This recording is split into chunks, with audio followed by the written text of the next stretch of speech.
Good afternoon, I guess. It is afternoon. Thank you for being here today. Can you hear me? Now, louder, louder, louder.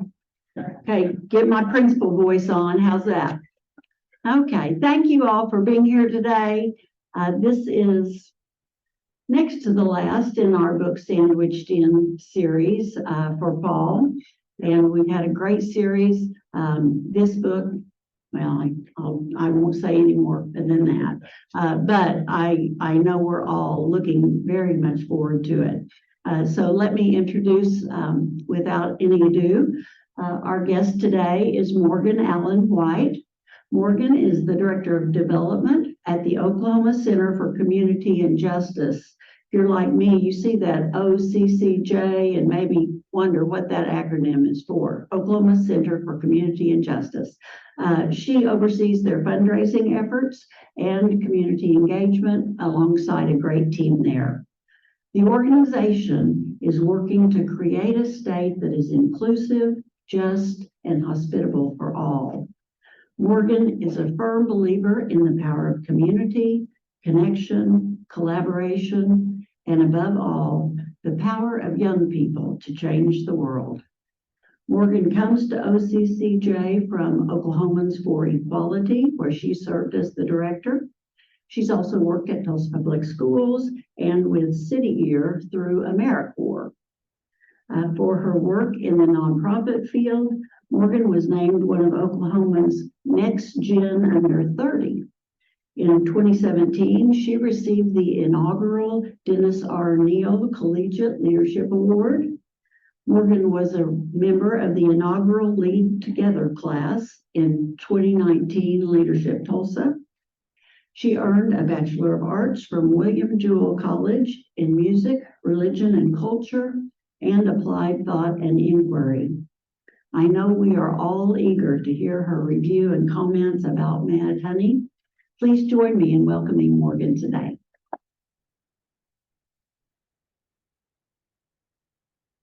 Thank you, thank you. This is a great honor.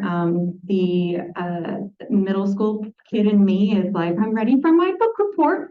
So I had a great time reading this book, and I'm ready to jump right in. But before I start, I do want to say that this book contains a lot of pretty difficult themes to talk about. I just want to name those outright, so that when we're having this discussion, nobody feels like blindsided by the topic at hand. So we're going to talk about themes of violence, domestic violence, transphobia, domestic abuse. All of these things will be part of our conversation today, because that was the reality of the book. And so before we begin, I do also want to acknowledge that today is November 20th. Let's see here. And November 20th is recognized internationally as the Transgender Day of Remembrance, and that's often shortened to TDOR. And that's an annual observance held every year on November 20th today that honors the memory of transgender people whose lives were lost to acts of anti-trans violence. And that was first held in 1999 after the murder of Rita Hester. Rita was a highly visible member of the trans community in Boston, Massachusetts. And she died in 1998, and 2.5 decades later, police have still not found her murderers or murderers. In 1999, the first vigil was held 1 year after her murder. I also want to highlight two individuals from Oklahoma, two trans individuals from Oklahoma who are missing or were murdered. The first is Dustin Parker, who was murdered on New Year's Day in January of 2020. He was known across the nation as the first trans murder of 2020. He was giving free rides to people on New Year's night, providing rides to people, and he was murdered. Aubrey Dameron is a native indigenous woman here from Tulsa, Tulsa area. She's been missing since March 2019. There have been no leads in her case, and she is presumed dead. So while in this book we get to see, or we get to have a sense of justice for a trans woman, often that is not the case in our world. And today, on days like this, we remember those people, and we commit to making our spaces more inclusive, to asking more questions, and to looking at who the person is and not what the person is. One of my very, very favorite themes from this book. All right, let's jump in. Quick raise of hands, who got to read the book? All right, about half. Awesome, awesome. Okay, well, just quickly for those of you who did not get to read the book, Mad Honey follows the story of 18-year-old Asher, who is charged with the murder of his girlfriend, Lily. It's told through alternating points of view and in a nonlinear fashion. It's told through the point of view of Lily, our young protagonist, as well as through the eyes of Asher's mother, Olivia. And Asher is kind of that force that both of them are reckoning with throughout the novel. It explores themes of identity, authenticity, and starting over. Jodi Picoult said it this way: Mad Honey has all of the things, alternating narratives, suspense, courtroom drama, but ultimately is a love story at its core. It's about authenticity, identity, and explores the secrets we keep and the risks that we take in order to become our true selves. Many of you might be familiar with Jodi Picoult, but I also want to talk about our authors, Jodi Picoult and Jennifer Finney Boylan. You should know this book started as a literal dream, that Jennifer Finney Boylan had a dream one night that she had written a book with Jodi Picoult and it was on the bestseller list. So she got on Twitter. She got on Twitter and she tweeted at Jodi Picoult. She was like, I had a dream that I wrote a book with at Jodi Picoult. And guess what? Jodi Picoult was like, well, that sounds like a really good idea. And thus, here we are. So you all may recognize Picoult's name from a number of notable novels, including My Sister's Keeper. Her books are mostly categorized as family sagas, and she explores moral issues. So including the death penalty, things like school shootings, women's health, LGBTQ+ issues. You may not be as familiar with Jennifer Finney Boylan. She's an author and a transgender activist. She's written 13 books. Many of them explore trans identity. And one of the things I do also want to add is that she's the vice president of PEN America. You all may be familiar with that group promoting literacy and access to books for all people across our nation. Yes, sir. Tell me who's who here. Yes, absolutely. So Jodi Picoult is on the left in the blue, and Jennifer is on the right with the lilac scarf. So when talking about what they hope people take away from the book, here's what the two authors said. Jennifer, our author who told Lily's story. I hope that Lily's story opens hearts. All of us have something in our hearts, like a flower that cannot bloom because it's held in secret. The adventure of life can be to get that thing out of the darkness where it lies and let the sun shine on it, so it can go back inside your heart facing the right direction. Jodi Picoult said, what would I love you to take away from this novel? Well, absolutely nothing, but I'd like you to give it a chance, a thought, a damn, that we are all flawed, complicated, scarred dreamers, and we have more in common with each other than we don't. Sometimes just making the world a better place involves creating a world where people who are already here can simply be themselves. All right, let's go on an exploration of our characters. I made this beautiful diagram for you. Please excuse my interesting thing. So we have Asher and Lily. They are dating, as you can see by the dotted line. But Asher has a mother, Olivia, who is separated from his father, Braden. And throughout the story, we learn that really Olivia escaped Braden when Asher was 6 years old. And though she has kind of kept parts of her life hidden from Asher to keep him from pain, but as she quickly learns, you can't do that all the time. And being able to tell your story authentically could have perhaps prevented a couple of things in this story. We also have Lily, whose mother is Ava. Ava is, by all accounts, probably a badass, right? She moved her daughter across the nation. She left her husband as well because she cared about her daughter and her daughter's well-being.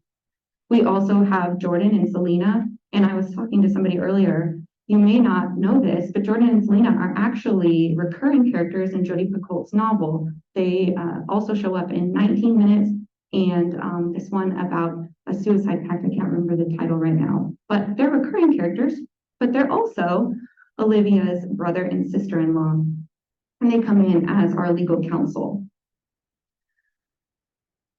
So we're going to move into some of the themes, and this gets into my interactive portion, all right? So here are some themes I have identified. It's about identity. It's about finding your authentic self. It's about trust. I read a lot. It's about trust, but I also think it's a lot about healthy doubt. Healthy doubt. Doubt can be a very helpful thing for us. So which themes stood out to y'all in the book, and why?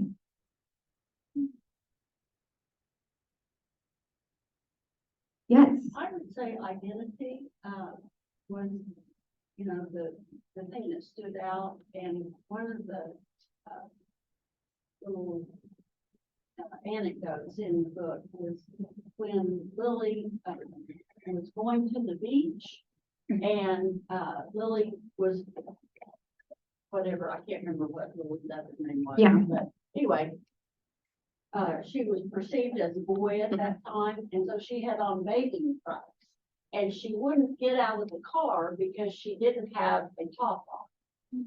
And, you know, she was 5 or very young. And so that just really struck me as how strongly Lily felt she was a female. And that, you know, really set the tone for the entire rest of the book to me. Absolutely. Identity and knowing who you are even before other folks kind of let you be who you are. I think another key point with the identity is the conflict of having to hide part of yourself, having to secret things away.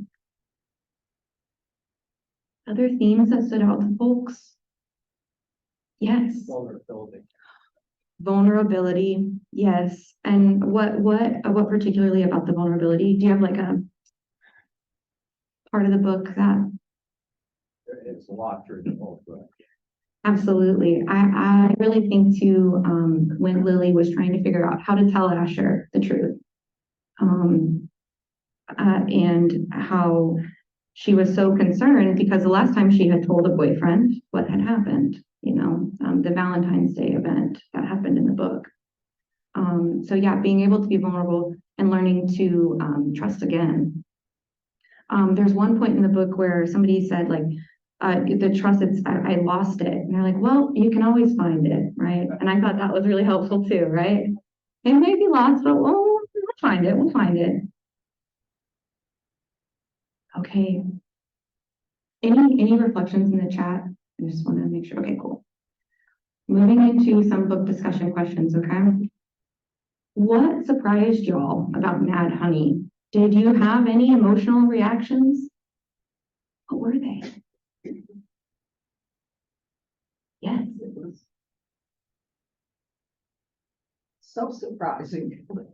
Such a word. And when we found out that Lily had been a boy, Yeah. and I went from that to being so grateful for her story, especially about the surgery and all of that, because I felt like I understood that pretty well, but I still learned so much and wanted everybody to learn that. Whether you like the book or not, I just thought that was so powerful. Yeah, just hearing Lily's story, it was very emotional, and I'm repeating what y'all are saying for our folks on Zoom, just letting everybody know. So hearing Lily's story is really emotional. Being able to read about her experience, I also think a really key point is that we don't really learn Lily's trans until about a quarter of the way through. So you get a chance to get to know who she is, right? Not what she is. I think that's such a key part of this book, and really making sure that we understand that behind every person, no matter what label they have on them, they are a human being with deeply human things. And again, we have way more alike in common than we have different. And once we can push past those differences, we can see our similarities. Did you want to raise a point about your reaction? I'm going to ask you to repeat because it's hard to hear. Okay, cool. Other reactions? And initial surprises? I'll Go. say one other thing, with the extreme prejudice we've been experiencing in Oklahoma. Yeah. Actually, again, I thought this was very important. And gosh, I just honor the authors for taking this on. It's someone who's well-known and is going to be read by a lot of people who may not have much understanding or even have some prejudice. Absolutely. Even like the authors taking on this topic and presenting it in a very human way is really relevant, especially right now in our state, across our nation, as we face lots of anti-trans legislation, lots of frankly just anti-identity legislation, right? So you can put any group in there, okay? And again, it goes back to the point of we are all human. We are all here together in this place. We deserve dignity and respect no matter where we go. Okay, so we're gonna talk about the nonlinear fashion of the book. So Olivia's chapters they move forward in time. Lily's, they move backwards in time. So how did this affect the story's narrative and the way that information was revealed? And why do you think perhaps the authors specifically chose to focus the points of view on Olivia and Lily specifically?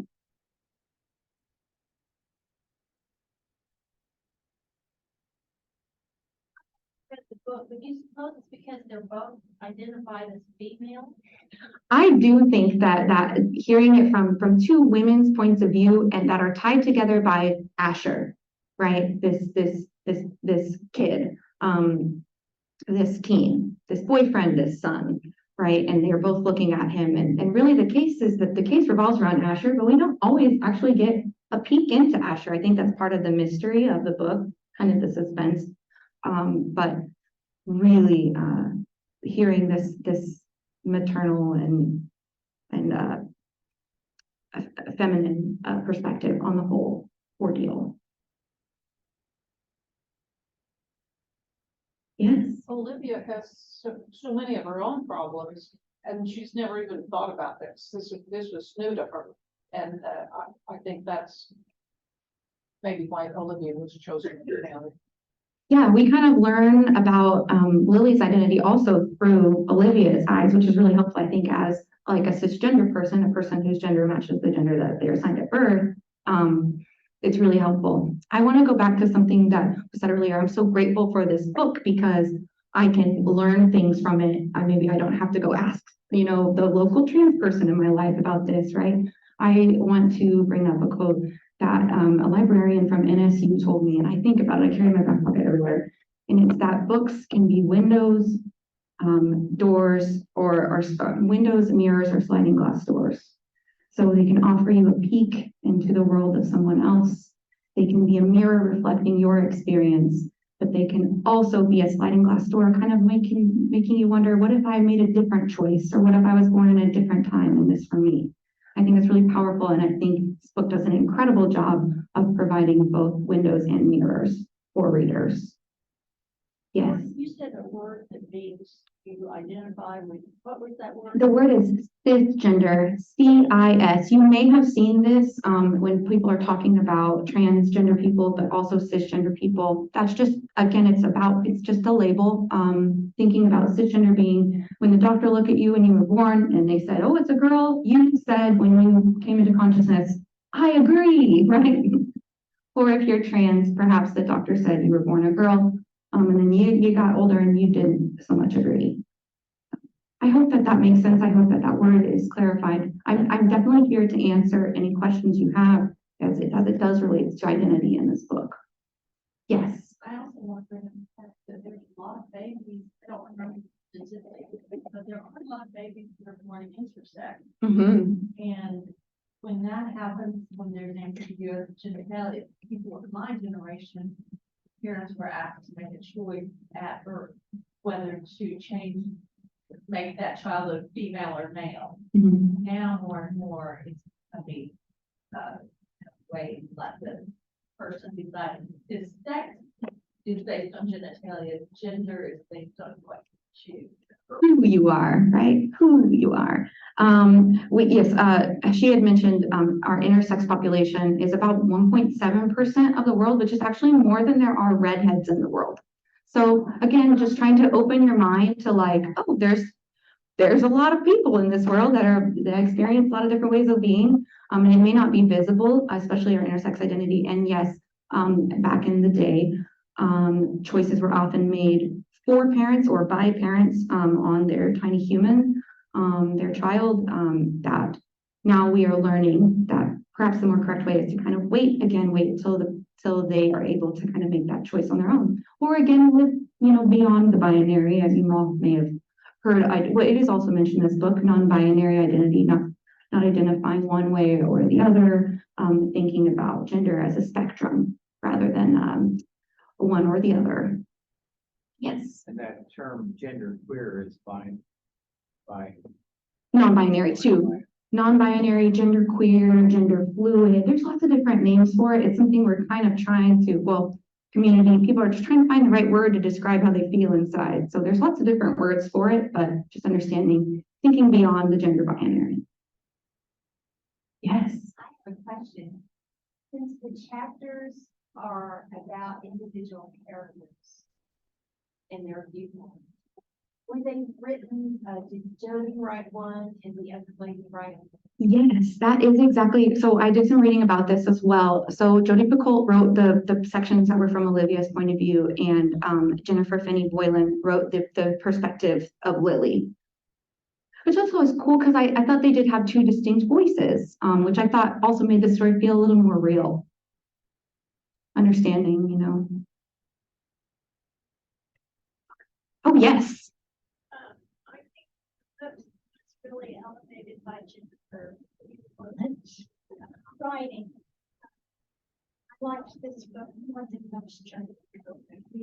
Yeah, saying the writing was elevated by having Jennifer Finney Boylan, I absolutely agree, and I think it is. Yeah. Yes. I haven't read the book, but did they collaborate while they were writing? Yes. Or So did they just do this? no, I think they wrote collaboratively. I'm not sure 100% about the whole process, but I know they wrote it collaboratively, concurrently, or simultaneously. That's the right word. Yes.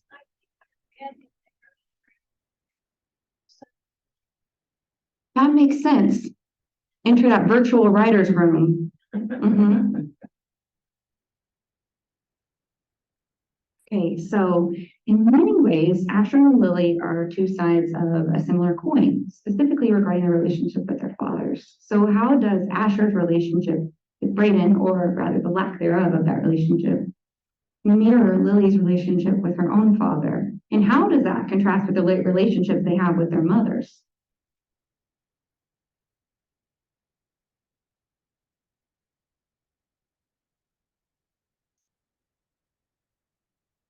Bad.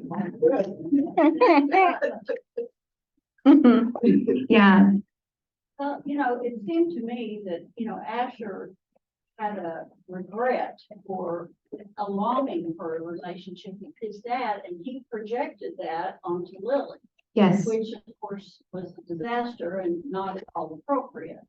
But then it goes back to Lily not being able to be as honest as, so that Asher had no idea what the problem was with that. So not to, I just think that set up, a really difficult situation. Yeah, so Asher made kind of decision on behalf of Lily to contact her father, who previously she had told Asher he was dead, not part of her life. And if you've read the whole story, for very good reason, he's not part of her life.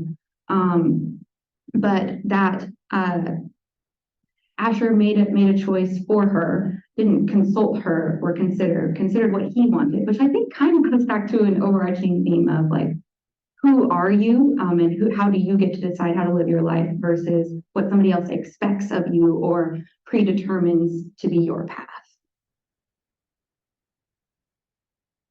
I also think it's important to understand that Asher, he had no relationship with his father starting at the age of 6. And so he has really no concrete memories of being a young person with his dad. versus Lily did. She was with him up until she was almost 18. And so, and went through more traumatic direct experiences with her father. And so again, it's understanding, learning the whole person, learning the whole story.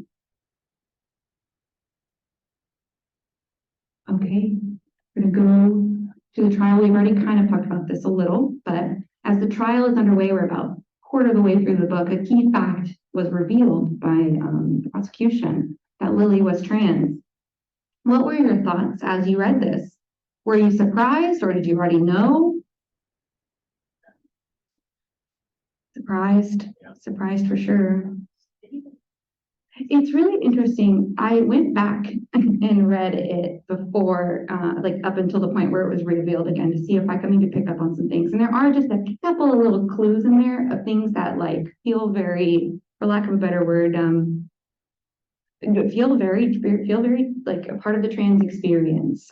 She mentions like going into the period party with Maya and kind of acting like she knew what was going on, and there's a couple of other things too. I'm not remembering off the top of my head. Sorry, everybody. But there are a little bit of some little clues in there. Yes. You say the trial, the people who haven't read the book might not know what that is regarding. Yes. So again, the story does focus on the fact that Lily is dead. The novel starts and Olivia gets the phone call. They found Lily. Asher called her, said Lily is dead.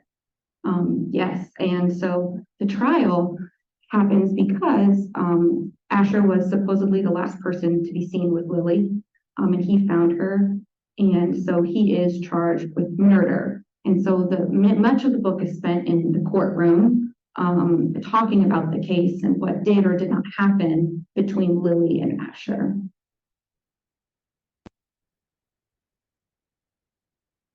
And again, the fact that she was trans was also a surprise to both the prosecution and the defense, because Asher had been keeping it close to his chest because, again, it was private. It was something that Lily had told him.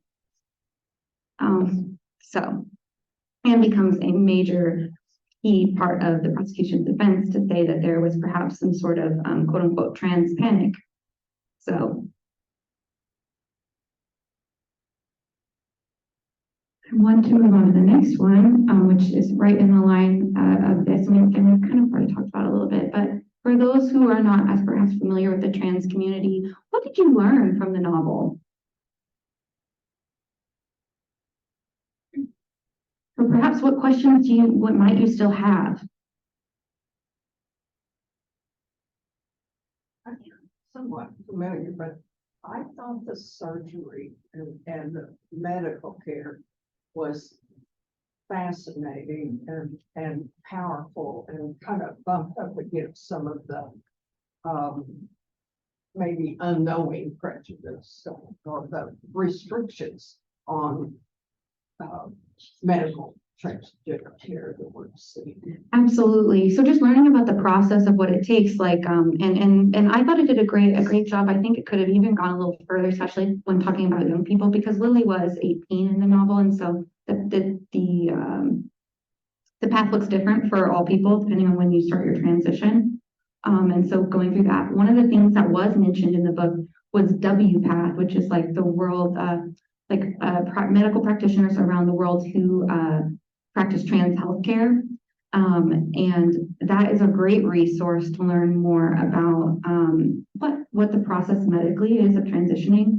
I also really enjoyed the character, this is just the side character, who owned Edgar's Music Supplies, Lizzie. As an older trans woman who transitioned later in life. She mentioned that she didn't transition until she was 45, I think. And so that was also a fascinating thing to talk about. Well, some people transition and, quote unquote, according to the doctor on the stand, you really can't tell. The only person who could tell is a great surgeon, right? But there's also folks who only socially transition, and maybe they don't look as quote unquote woman as one might expect, but that their experience is still just as valid. So again, understanding there's lots of different paths you can take, and I thought they did a good job of exploring some different paths of transition for people. including kind of obliquely, they talked about non-binary identity at one point when Lily was actually struggling with trying to find out why she didn't join the Pride Club at school, but instead she found her cisgender jock boyfriend. And why is that? Like, she was like, am I not being true to myself by doing this? Why am I not in the Pride Club? And other things that we learned.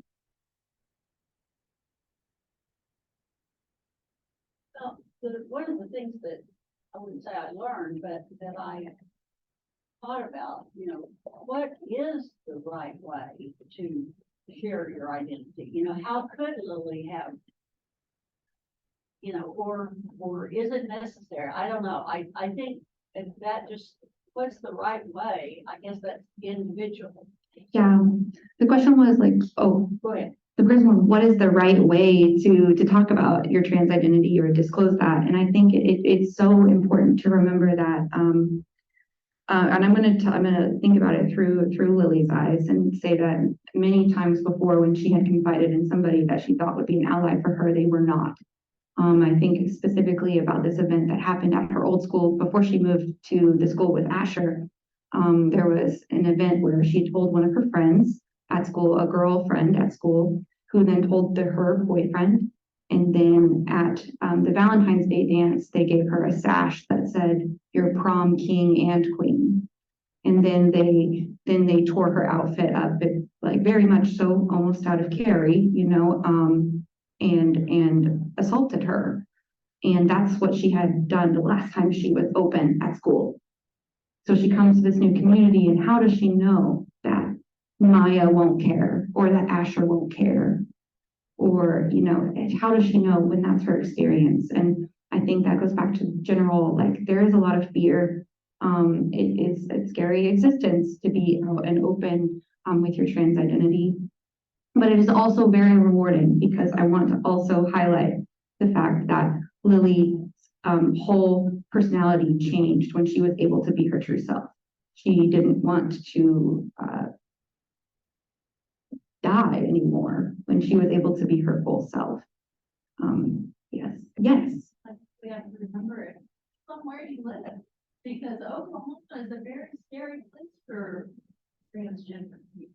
Yeah. I mean, the violence, look at our leadership. They're trying to pass as many anti-trans bills as they can. And that's just creates a very hostile environment for transgender people. Absolutely. Our state is not super friendly. I see your question. Our state is not super friendly to trans folks, and there's many places across the nation that are not super safe for trans folks right now. And so it is a safety issue, and that does deserve to be acknowledged. And I do think that again, gives some responsibility back to us as allies, to make sure that if somebody wants to disclose their identity, that we're creating a space where they know that they can feel safe, where they know, hey, like, you know, I've read a few books and I'm here for you, and just being there, and also, again, continuing to be vocal in your support of trans people.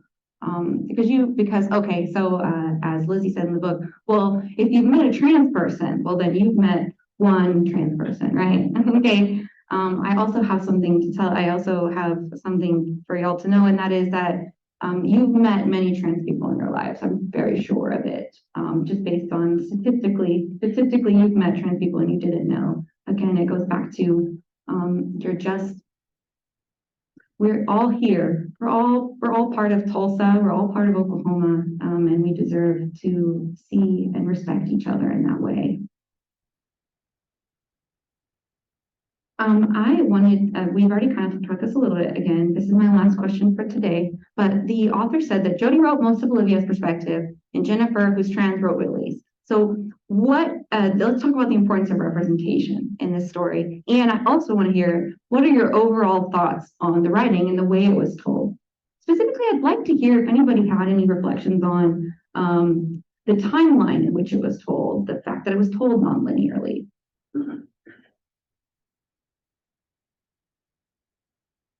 Yes. So it's non-linear. Mhm. Like, people, yeah, Mhm. but I think it was important that this was told in that way. because I think it was so important that we got to know Lily as a person before we found out that she was transgender. I think that was such a vital thing. Absolutely. Getting to know Lily, because her story was told in reverse was really special, I think, as far as like many books about trans folks. It starts with they're trans and their life is horrible or whatever. And so hearing this story of, well, you know, this is Lily and you're just getting to know this young girl, and then you get to hear her life story. Again, just the human, the who, not the what. Again, one of my favorite quotes from the book. Yes. So, one of the things that really helped me in this story was when they talked about their feelings. We all have feelings, and we can relate anger. We all have anger, feeling less than. We've all had those feelings. And to me, when they spoke that way in the book, talked about how they felt in a certain circumstance, I thought that was very effective. And I also think that was a good lesson for all of us in learning how to deal with this anyway. Whether you're dealing with somebody that's very fearful of this kind of an issue, they have feelings about that we can all relate to. And I think once you get into some of those feelings and they send this feeling of understanding that they are allowed to feel how they feel. And then how does another person feel? I just thought that was so brilliant the way they did that. It's my favorite part. Yeah, there's the fact that the characters had emotions, they had confusion, they had feelings about, well, all of it, but specifically about Lily's identity and how it played out in the story. Yeah, being able to just understand that, like, sometimes when you get presented with a topic, it's like you're sitting down in like a sandy ocean, right? So you sit down and you put your hands down in the sand, and all the sand kind of comes up and it looks messy. You can't see anything, right? And the water was clear before and you had a perfect understanding of what was going on. Now I can't see your fingers. Well, then you just wait a minute and the sand settles back down and you're like, oh, okay, right? And so the feelings are getting that sand rustled up and being able to sit with it, feel it all the way through and understand it's not bad to feel. And you're going to have feelings. I think a lot of the time with issues like this, we're like, take your feelings, take your personal feelings out of it. We can look at this objectively. No, our emotions are actually super helpful for us. And they can help us connect with one another too, which I think is what you were getting at. Even when you understand that somebody has these feelings, well, I want to hear you out because then I can share my feelings and perhaps we can come to a shared understanding.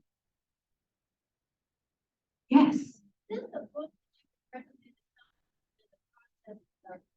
recommended You know, would I recommend this book to somebody who's transitioning? I honestly, yes, I would.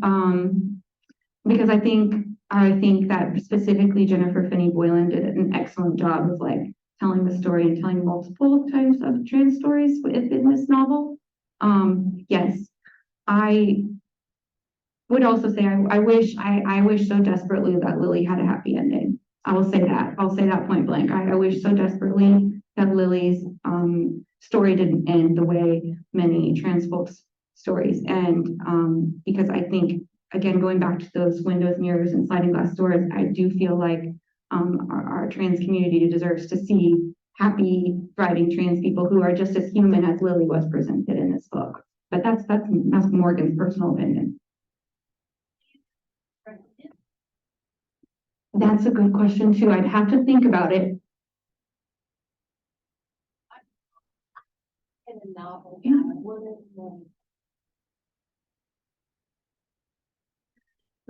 Laura Frankel, and it was called "This Is the Way It Always Is." Yeah, that we had a book. Excellent book about a little boy feels like a little girl from the youngest age, and how her family tries to protect her and let her be who she wants to be.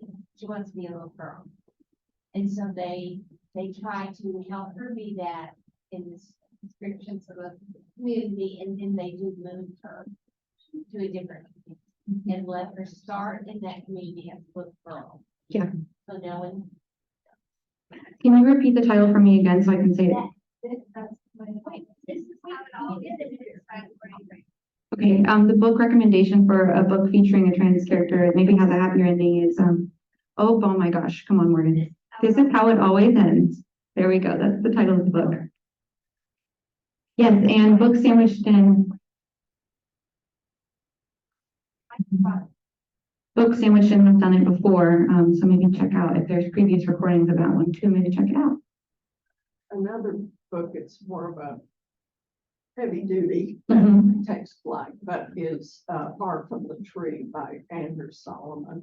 Far from the Tree by Andrew Solomon is another recommendation. Yeah. And it's much broader than transgender, but it's so powerful.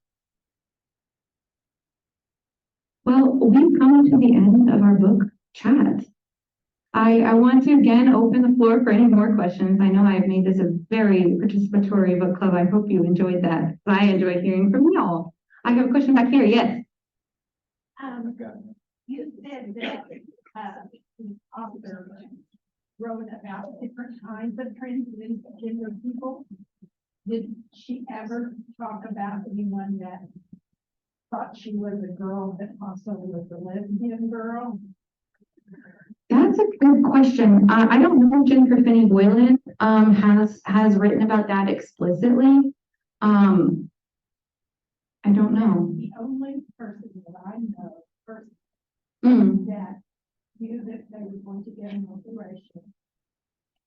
The person had a girlfriend already who was very supportive of the guy that was a girl. Mm. He always thought he was a girl, and he always viewed that he liked girls rather than boys. Yeah, Lily did. it's So that was the only, I haven't talked to this person since that I discussed. you do bring up an important thing that is that should be talked about, is that our sexual orientation or who we fall in love with can be completely separate from our gender identity. And sometimes just the label kind of reflects the gender identity, if that makes sense. So yeah, there's tons of trans girls who are lesbians or bisexual or pansexual or asexual. There's also tons of trans guys who are gay or, straight, That was just Yeah. For sure. Well, I appreciate you all so much for taking the time, number one, to read this book, and to hear these stories, and to spend today with me. Thank you.